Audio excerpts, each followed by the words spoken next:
ఏండి? ఏంటి డబ్బులు అని చూస్తున్నారా? నేను డిబ్బీలో దాచుకున్న డబ్బులండి. డిబ్బీలో దాచుకున్న డబ్బులు తప్పనిసరి పరిస్థితుల్లో తీసుకోవాల్సొచ్చింది. అంటే నాకు జీతం ఇంకా రాలేదండి. పోయిన నెల జీతం మా ఆంటీ గారికిచ్చాను. ఈ నెల ఆవిడ ఇస్తానన్నారు నాకు. అంతవరకు మా తమ్ముడేమో ఇండియాకెళ్ళిపోతున్నాడు.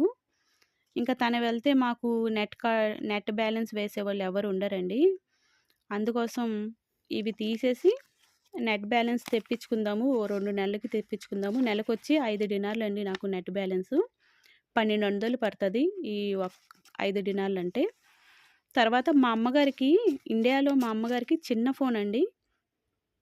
ఆవిడతో మాట్లాడాలంటే డాలర్స్ కార్డ్ వేయించుకోవాలి వేరేగా సెపరేట్‌గా. ఆవిడకి ఒక డినార్ పెట్టి డాలర్స్ కార్డ్ కొనాలి. తర్వాత నాకేమో మైసూర్ శాండిల్ సోప్స్ తెప్పించుకోవాలండి. సోప్స్ కూడా మరి తను ఎప్పుడొస్తాడో, నెలకొస్తాడో, 2 నెలలకొస్తాడో మరి తనిష్టం గదా! ఇంకా అన్నీ తెప్పించుకుందామని ఈరోజు బయటికెళ్తున్నాడండి మాలియా మా తమ్ముడు. Okay friends. Have a nice day. Bye. Please subscribe చేయండబ్బా! ఇవి కువైట్ డినార్లు మొత్తం ఇవన్నీ ఎంత నేను దాచింది అనుకుంటున్నారా?